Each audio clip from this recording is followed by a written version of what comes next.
Thailand's floods have received widespread international coverage.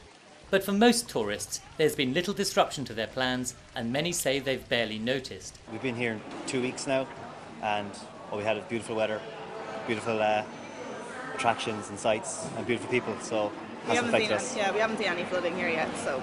Yeah. Bangkok's Erawan Shrine is one example of a location that's remained completely dry. And across the whole country, very few of Thailand's key tourist destinations have been affected by the floodwaters. Bangkok has seen one airport, Don Muang, closed. But the 2 domestic carriers flying from there were swiftly transferred to the country's main airport, Suvarnabhumi.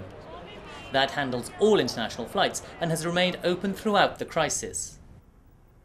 That means most travellers going to other parts of Thailand have had no problems with connections from the capital.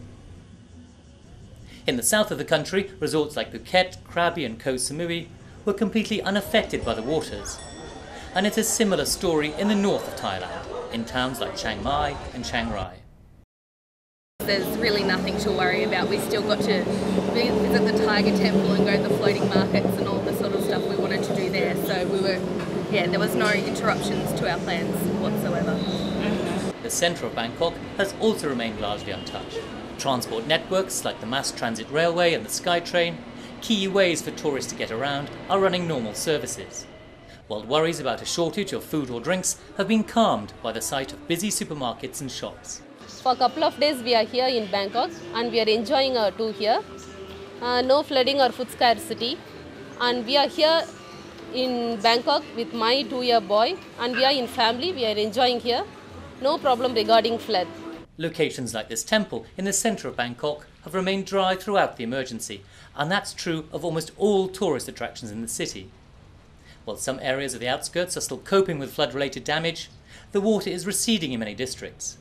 And in neighbouring Ayutthaya, where clean-up of the World Heritage Site has begun. And for travellers contemplating a visit to the country, here's some advice from one traveller.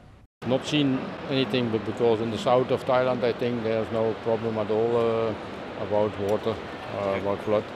And if you follow that, you'll be welcome at the city's famous Khao San Road, another location that stayed dry. The travellers here playing a key part in an industry that keeps 2 million Thais in jobs and contributes 6% of the country's GDP.